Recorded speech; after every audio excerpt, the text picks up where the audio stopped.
Hey guys, welcome back to my channel, welcome to another new vlog. আশা করি সবাই ভালো আছো, সুস্থ আছো and as usual just party ঘোরাঘুরি করছো। দেখো, নতুন বছর তো পড়ে গেল, তোমরা কিন্তু অবশ্যই এখন থেকে ঘোরাঘুরি প্ল্যান শুরু করে দিয়েছো। তাহলে কিন্তু তোমাদের জন্য এই ভিডিওটা খুবই ইম্পর্টেন্ট হতে চলেছে। চ্যানেলে যারা নতুন, সাবস্ক্রাইব করতে কিন্তু অবশ্যই ভুলো না। আর ফেসবুক পেজ থেকে যারা দেখছো, পেজটাকে কিন্তু এক্ষুনি ফলোটা করে দাও, ফার্দার আপডেটগুলো পেতে শুরু করে দিতে পারো। চলো ভিডিওটা শুরু করো। তো তোমরা দেখছো food and travel with fish. চলো জমিয়ে দার্জিলিং ঘোরা যাক।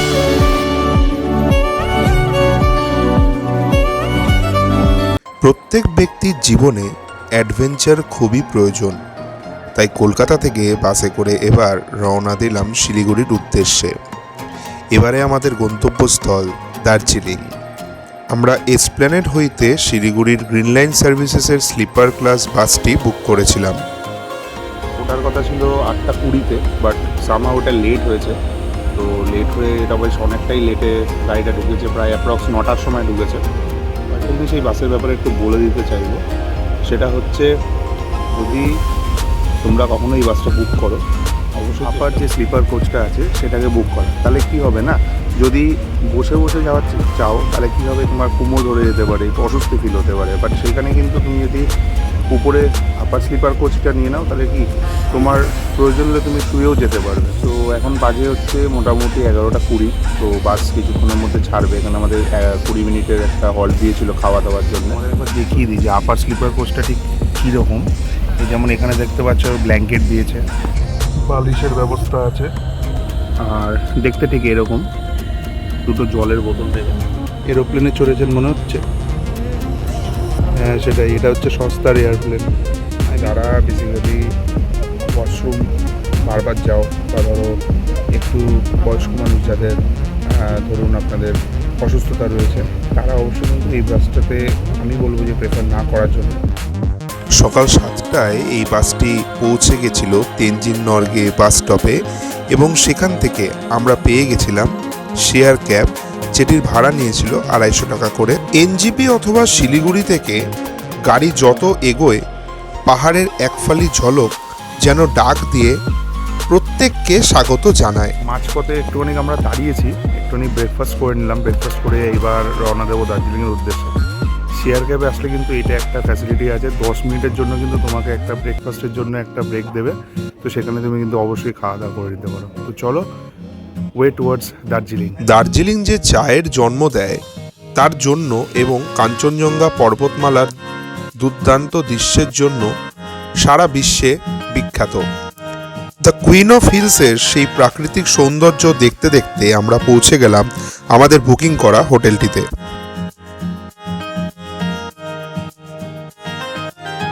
ফাইনালি হোটেলের ভেতরে ঢুকে গেছি, রুমও পেয়ে গেছি। তো এটা হচ্ছে রুমটা কিন্তু যথেষ্ট খুবই সুন্দর, অ্যান্ড বেডটাও খুবই পরিষ্কার পরিচ্ছন্ন। এখানে একটা টেবিল রয়েছে, দুটো চেয়ার রয়েছে, আর এখান থেকে সুন্দর ভিউ নেওয়ার জন্য এখানে টিভি রয়েছে, শুজ রাখার জন্য জায়গা রয়েছে, একটা ওয়ার্ড্রপ দিয়েছে যেখানে নিজের সরঞ্জামগুলো রাখা যেতে পারে। চলো ওয়াশরুমটা দেখাই। এটা হচ্ছে ওয়াশরুম, একদম ফুললি ক্লিন অ্যান্ড পরিষ্কার, খুব সুন্দর, ওয়েল মেনটেন অ্যান্ড হাইজিনও খুব সুন্দরভাবে মেনটেন করা। দুপুরে আমরা হোটেলের পাশেই দ্য চক রেস্টুরেন্ট নামক একটি নেপালি রেস্টুরেন্টে খেতে চলে গিয়েছিলাম। এখানে আসলে এনাদের এগ ফ্রাইড রাইস আর চিলি ড্রাই চিকেনটা খেয়ে একবার দেখতে পারো। এরপর আমরা চলে গেছিলাম দার্জিলিংয়ের মল রোডে, যেটি শহরের কেন্দ্রস্থলে একটি খোলা জায়গা, যেখানে ছোটোখাটো দোকান, সুবেনের, পশমি, চায়ের প্যাকেট, খাদ্য সামগ্রী এবং আরও অনেক কিছু বিক্রি হয়। এবং এটি সারা বিশ্বের মানুষের কাছে একটি মিলনস্থল এবং একটি জনপ্রিয় পর্যটন আড্ডা হিসেবে উল্লেখযোগ্য। গোল্ডেন টিপস নামক এই বিখ্যাত দোকানে আমরা গেছিলাম সেখানকার বিখ্যাত চা কিনতে এবং হট চকলেট খেতে। চকলেটটা দিয়ে গেল, খেয়ে কিন্তু অবশ্যই দেখবো যে কীরকম লাগছে।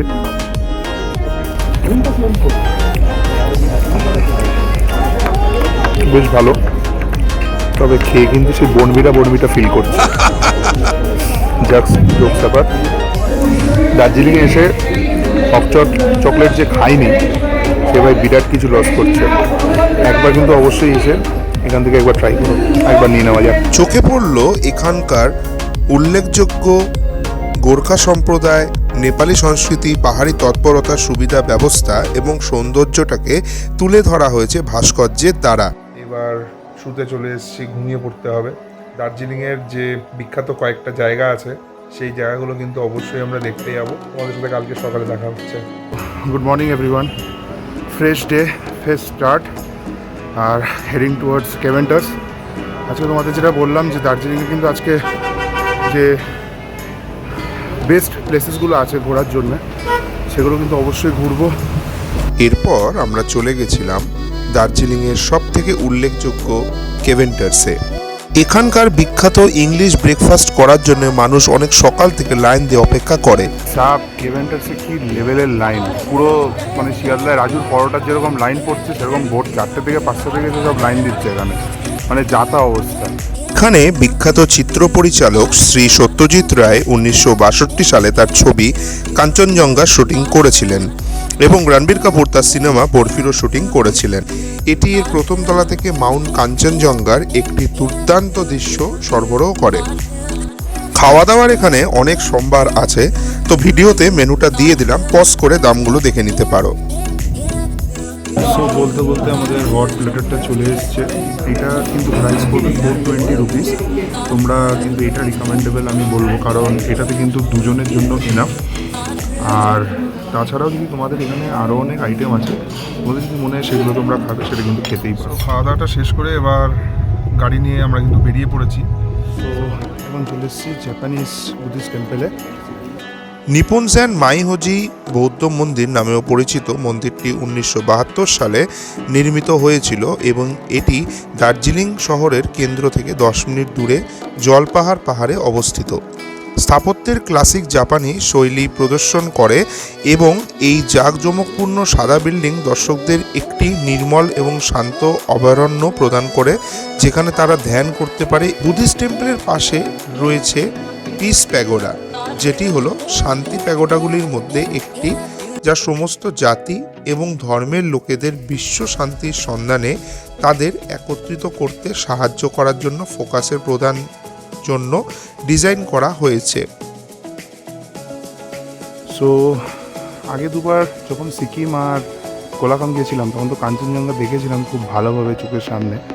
তো এখানেও বেশ সেই সৌভাগ্যটা হয়ে গেল দেখার। আর কিন্তু একটুখানি দুঃখ যে মেঘটা রয়েছে, মেঘটা এখনও ক্লিয়ার হয়নি। জাপানিজ বুদ্ধিস্ট টেম্পল আর পিস পাগোডা থেকে এখন নেক্সট डेस्टिनेशনের জন্য যাচ্ছি। नेक्स्ट अभी कब कहाँ जा रहे हैं? Rock garden. अच्छा, मतलब जनवरी में आएंगे तो मतलब बर्फ़ एकदम परफेक्ट दिख पाएंगे। ठीक है। और आप कब से है यहाँ पे? अच्छा, पैदा यहाँ पे हो। अच्छा, तो अगर मान लीजिए मेरा कोई व्यूअर यहाँ पे आएगा घूमने के लिए तो आपका गाड़ी तो हायर कर सकता है। आपका मैं नंबर डाल दूंगा यूट्यूब में, ठीक है? आपका पूरा नाम एक बार बता दीजिएगा। अच्छा,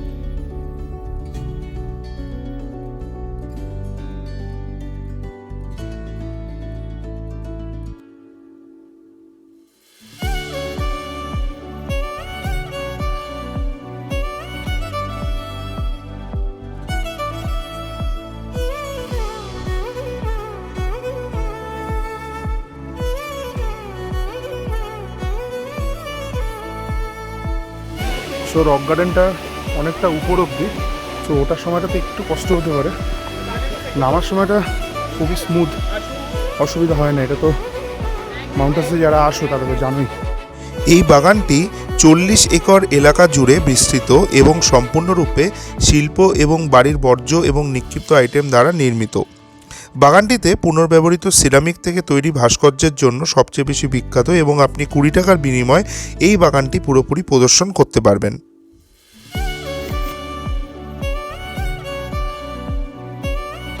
একটা জিনিস খুব ভালো লাগলো, প্রত্যেকটা জায়গাতে কিন্তু বসার জন্যে কিন্তু জায়গা রয়েছে। যাদের হাইটের প্রবলেম আছে, স্লোপিংয়ে যাদের একটু ভয় আছে, হাই অল্টিটিউডে শারীরিক কোনো অসুস্থতা হয়, সেই জায়গার দিক থেকে সেই পার্সপেক্টিভে দেখতে গেলে একটা কথা আমি বলবো যে অতিরিক্ত হাইটে ওঠার কোনো প্রয়োজন নেই। রক গার্ডেনে এসে চারিদিকটা তুমি এক্সপ্লোর করো। কিন্তু আস্তে আস্তে নেমে যাচ্ছি। আর পাহাড়ে তো সবাই জানো যে ওঠাটা যতটা কঠিন, নামাটা কিন্তু ততটা ইজি ইন দ্য সেন্স অবশ্যই নামতে গেলে তোমাকে অনেকটা স্টেপই হয়তো নামতে হচ্ছে, বাট অতটা কষ্ট হবে না যতটা তোমার ওঠার সময় আছে। আর এই দেখো কি সুন্দর একটা পেছনে আমার ভিউ, মাই গড, জীবন সার্থক ভাই। দার্জিলিং এসে লাইফে ফার্স্ট টাইম দার্জিলিং এলাম, অ্যান্ড এসে কিন্তু লাইফটা পুরো সার্থক হয়ে গেছে, ঠিক আছে। তার জন্য একটু অতিরিক্ত বকবক করছি। আর এরপর নিচে নামার পরে আমরা কিন্তু এবার নেক্সট ডেস্টিনেশনে চলে যাব। আর হ্যাঁ, অবশ্যই কিন্তু যারা এই ভিডিওটা দেখছো, তোমাদের কিন্তু ভিডিওটা ভালো লাগলে কিন্তু অবশ্যই একটু লাইক, শেয়ার, সাবস্ক্রাইব করে দিও। ফেসবুক পেজ থেকে দেখলে ফলো করে দিও পেজটা। আর যতটুকু পেরেছি ইনফরমেশান দেওয়ার চেষ্টা করেছি, বন্ধুদের সাথে শেয়ার করে দাও যদি তাদেরও অত হেল্প হয়ে যায়। রক গার্ডেন থেকে বেরিয়ে গেছি, এবার নেক্সট ডেস্টিনেশনের জন্য যাচ্ছি। তো ভাই আম নেক্সট কাহা যা রে? Tea garden. অরেঞ্জ ভ্যালি চা বাগান হলো একটি জৈব বাগান যা মূলত কালো চা উৎপাদন করে। এটি গড় সমুদ্রপৃষ্ঠ থেকে ৩৫০০ থেকে ৬০০০ ফুট উচ্চতায় ৩৪৭.২৬ হেক্টর এলাকা জুড়ে বিস্তৃত। এটি ব্রিটিশদের দ্বারা রোপণ করা পুরনো চিনারি ঝোপ থেকে বছরে ১,১০,০০০ কেজি চা উৎপাদন করে। ডেলি ধরো এই যে আমরা চা খাই, চার যে উৎপাদনটা ম্যাক্সিমামটাই আমরা জানি যে দার্জিলিং, আসাম এসব জায়গা থেকেই হয়।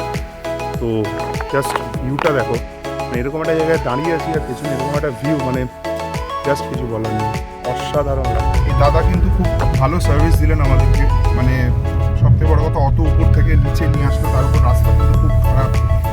তো তার মধ্যেও যে এত উনি ভালো সার্ভিস, খুব সুন্দর ড্রাইভ করেছে, হ্যাটস অফ টু হিম। এরপর আমরা চলে গেলাম দার্জিলিং স্টেশনে বহু প্রতীক্ষিত diesel toy train joy ride করতে। দার্জিলিং থেকে ঘুম পর্যন্ত জনপ্রিয় রাইডটি বেশ কয়েকটি সুপরিচিত দার্জিলিংয়ের দর্শনীয় স্থান এবং আকর্ষণগুলিকে অতিক্রম করে, কারণ এটি 20 গ্রেডিয়েন্টের মধ্যে একটি ভয়ঙ্করভাবে আরোহণ করে এবং উচ্চতা অর্জনের জন্য নিজের উপরে লুপ করে। প্রথমে ট্রেনটি 15 থেকে 20 মিনিট বাতাসিয়া লুপে থামে। এখন বাতাসিয়া লুপে 20 মিনিটের জন্য হল্ট দিল। বাতাসিয়া লুপ মাউন্ট কাঞ্চনজঙ্ঘা এবং অন্যান্য তুষার আচ্ছাদিত হিমালয়ের চূড়ার দর্শনীয় দৃশ্যের জন্য লোকেদের আকর্ষণ করে এবং দার্জিলিং হিমালয়ান রেলওয়ের অসাধারণ ইঞ্জিনিয়ারিং বিস্ময় দেখে, যেখানে প্রায় অপ্রত্যাশিতভাবে রেল লাইন একটি বৃত্তের সাথে আলোচনা করে এবং 1000 ফুট উচ্চতায় নেমে আসে। বাতাসিয়া লুপের কেন্দ্রে একটি যুদ্ধ স্মৃতিসৌধ দাঁড়িয়ে আছে এবং স্মৃতিসৌধটি জেলা সৈনিক বোর্ড দার্জিলিং বীর গোর্খা সৈনিকদের স্মরণে তৈরি করেছিল, যারা স্বাধীনতার পর থেকে জাতির সার্বভৌমত্ব রক্ষায় তাদের জীবন উৎসর্গ করেছিল। ঘুম স্টেশনে এখন দাঁড়ালো, আর এখানে 20 মিনিট ওয়েট করবে। আমরা অনেকটা সন্ধেবেলা এসেছি বলে একটু ডার্ক হয়ে গেছে বলে বোঝা যাচ্ছে না অনেক কিছু, বাট তোমরা কখনো এই জয় রাইডের পরিকল্পনা করো, প্ল্যানিং করো দার্জিলিংয়ে এসে, আমি তো বলবো তাহলে সকালের দিকে যে 9:30 থেকে একটা রয়েছে, ওটা হচ্ছে একদম পুরো বেস্ট টাইম। এত পরিমাণ ঠান্ডা লাগছে, ঘুম স্টেশনে এসে এই কুল্লার চাটা খাচ্ছি, এত ঠান্ডা, গরম চা পেলে আর কি চাই।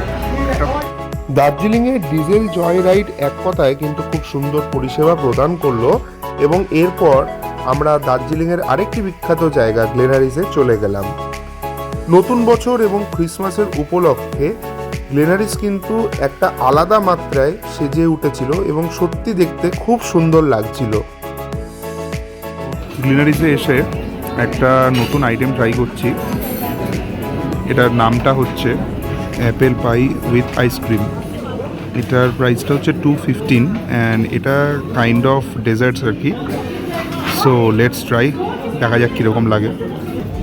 কেমন? ভালো? যেহেতু আমি মিষ্টিটা পছন্দ করি, আমার কিন্তু এক কথা এটা খুবই ভালো লেগেছে। তো ঘোরাঘুরির পালাটা শেষ করে এখন একটু রুমে এসে রেস্ট করছি। সকালে উঠবো, উঠে অবশ্যই আমাদের প্ল্যান আছে মহাকাল মন্দিরে যাব। কালকে আমাদের দুপুর 3টের সময় বন্দে ভারত এক্সপ্রেস রয়েছে এনজিপি থেকে, তো আমাদেরকে কিন্তু অনেকটা শর্ট অফ টাইম থাকবে, আমাদের তাড়াতাড়ি কমপ্লিট করে কিন্তু এনজিপি পৌঁছাতে হবে। Morning everyone, last day of our tour. তো এখন আমরা যাচ্ছি মহাকাল মন্দির। সো আমরা মহাকাল মন্দিরে পৌঁছে গেছি। মল রোড থেকে সোজা তোমরা হেঁটে আসলে দেখবে নিউ মহাকাল মার্কেট বলে লেখা রয়েছে, ওখান থেকে একটু এগিয়ে আসলেই এখানে যে মন্দিরটা দেখতে পাচ্ছ, এই মন্দিরটা একটু উপরে উঠতে হবে। বেশ ভালো লাগছে, নিচু উঁচু নিচু উঁচু, বেশ মজা লাগছে। হেলথের জন্য খুব ভালো, কারণ লং ব্রেক থাকার পরে তুমি যদি এরকম একটা ট্যুরে বেরিয়ে পড়ো তাহলে আর কি লাগে।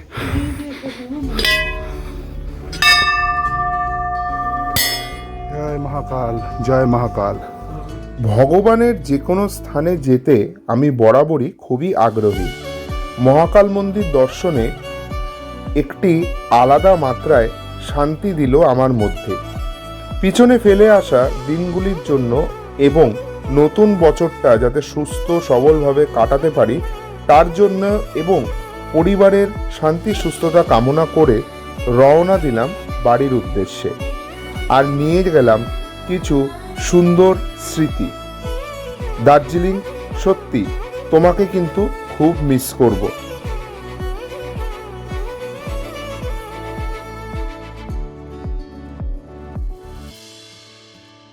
আশা করি আজকে ভিডিওটা ভালো লেগেছে। ভালো লেগে থাকলে কিন্তু অবশ্যই একটা লাইক শেয়ার সাবস্ক্রাইব করে দিও চ্যানেলটাকে। আর ফেসবুক পেজ থেকে যারা দেখছো পেজটা কিন্তু অবশ্যই ফলো করে দিও ফর ফার্দার কন্টেন্টস এবং ফার্দার আপডেটসের জন্য। তো দেখা হচ্ছে নেক্সট কোনো ভিডিওতে, নেক্সট কোনো জায়গায়। ততক্ষণ পর্যন্ত জমিয়ে ঘুরে যাও, আনন্দ করে যাও এবং জমিয়েও খাওয়া দাওয়া করে যাও। দেখা হচ্ছে পরের ভিডিওতে। টাটা।